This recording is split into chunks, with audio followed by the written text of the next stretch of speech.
First of all మీరు అంటారు మనం 600 out of 600 is it possible? Of course it is possible. Every year so many students they are getting 600 out of 600. Okay, so first of all sare 600 out of 600 రాకపోయినా at least నేను ఇది guarantee ఇస్తాను 595 plus full marks తెచ్చుకోవాలి. మీరు కూడా తెచ్చుకోగలుగుతారు. First అయితే preparation ఏం బాగాలేదు. ఈషా 1526 ప్రిపరేషన్ బాగాలేదు. ఫస్ట్ అయితే మీరు కొంచెం లైక్ బటన్ ని బ్లాస్ట్ చేసేయండి. కొంచెం షేక్ లైక్ బటన్ ని కొంచెం షేక్ చేసేయండి. Make some noise. ఇది మీ బోర్డ్ ఎగ్జామ్ కదా, బోర్డ్ ఎగ్జామ్ గురించి మనం మాట్లాడుతున్నాము. కొంచెం నాయిస్ క్రియేట్ చేయండి. Okay, make some noise. Telegram లో మెసేజ్ చూడండి. చూస్తాను టెలిగ్రామ్ లో మెసేజ్ చూడండి. అప్పలం ఇస్తా, బీట్రూట్ తినకుంటే అప్పలం ఈయన. నీకు ఒకదానికి ఒకటి లింక్ పెడితేనే పనులు జరుగుతున్నాయి.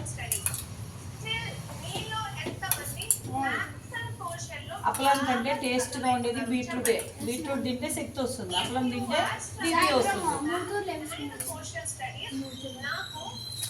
ఇక్కడ ఏమంటారు చాట్ బాక్స్ లో ఒక సరే మీరు ఒక బ్లడ్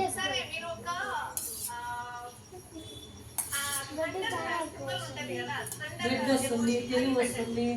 అప్పలం తింటే ఏమొస్తుంది తెలుసా? బీపీ వస్తుంది. అట్లా ఉప్పు ఎక్కువ వస్తుంది. నువ్వు ఒక స్పూన్ పక్కకి వెళ్ళిపోతాను, అట్లనే కింద పడిపోయేది.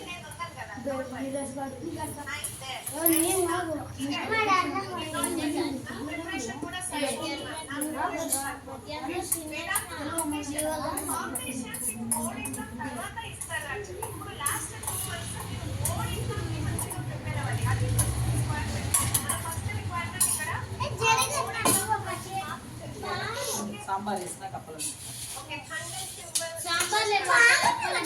కొంచెం దూరంగా ఉండండి. అందరికీ అన్ని ఇస్తా, నీ తొందరపడాల్సిన అవసరమే లేదు. మీ కూర్చోబో, సాంబార్ వేయించుకొని కూర్చోపోండి.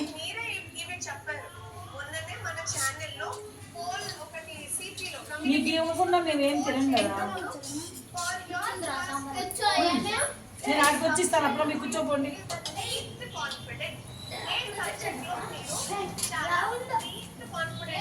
టేబుల్ కొద్ది పక్కన కూర్చోండి. ప్రేయర్ కూడా చేయాలి ఇప్పుడు.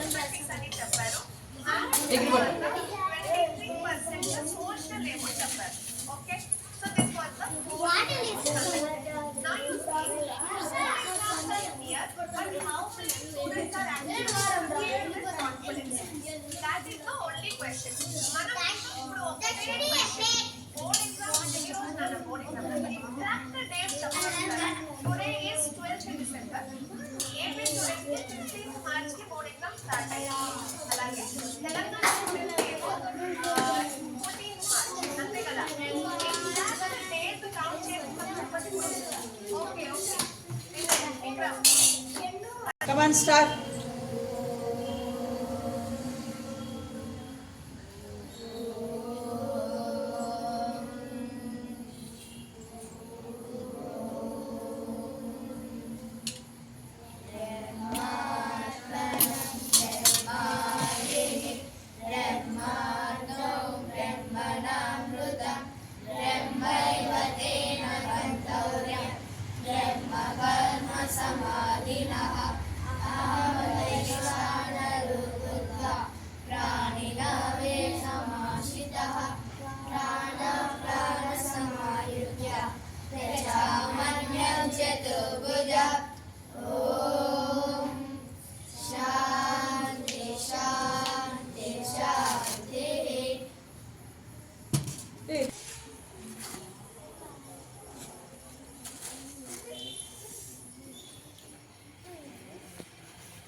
కూడా చిన్నగా పెద్దగా ఉంటాయి.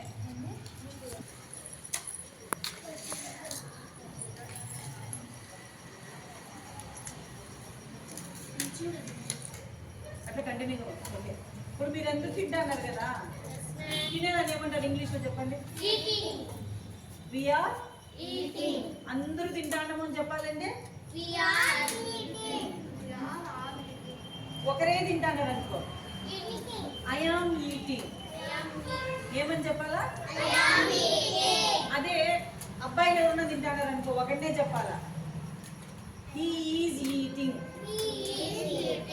లేదు పేరైనా చెప్పచ్చు, Akhil is eating, Gautam is eating అని చెప్పచ్చు. అదే ఆడపిల్లలు తింటే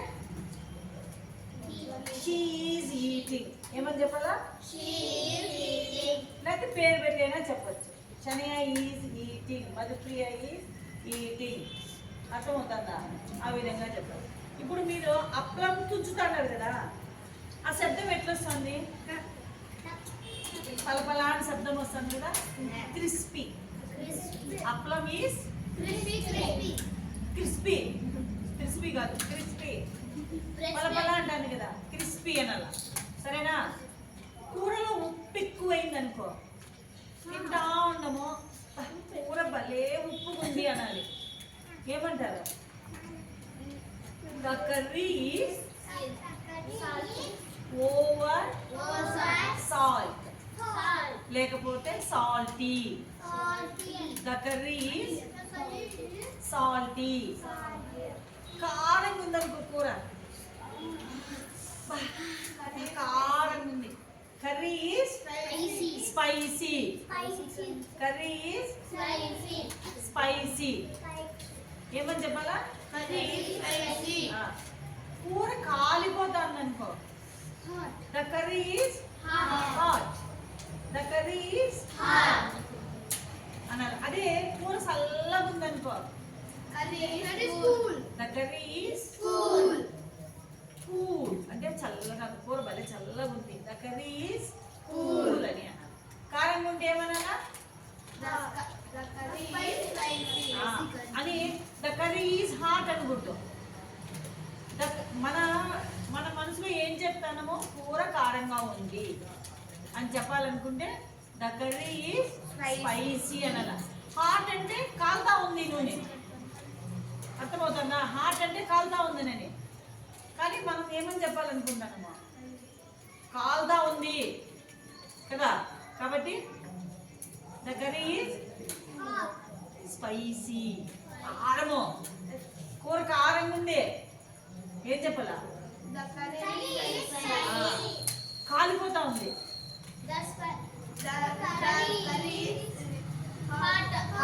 కర్రీ ఈజ్ తింటా ఉంటే అన్నం బాగా టేస్టీగా ఉంది ఏమని చెప్పాలా? Food is delicious. Very tasty అనేది చదువుకోమని చెప్పేది. బాగా చదువుకున్న వాళ్ళు ఏం చెప్పాలా? డెలీషియస్. చెప్పండి ఏమని చెప్పాలా? డెలీషియస్. ఫుడ్ ఈజ్ డెలీషియస్ అని చెప్పాలి. అర్థమవుతుందా? Food is delicious. ఇంకా కావాలి, వన్ మోర్ అంటే ఇంకొంచెం, I want more, one more, more అనేది అడగచ్చు. అర్థమవుతుందా? I want more. అర్థమవుతుందా? కాబట్టి ఇంకెప్పుడైనా మీరు కూర కారం ఉందని ఏం చెప్పాలా? అట్లే చెప్పాలి. కారం ఉంది అని పదం వాడుకుంటే ద కర్రీ ఈజ్ స్పైసీ. అందరికి అర్థమవుతుందా శ్వేత? చెప్పు, కూర కారం ఉంటే ఏం చెప్తారు? ద కర్రీ ఈజ్ కూరలో ఉప్పు ఎక్కువైపోయింది.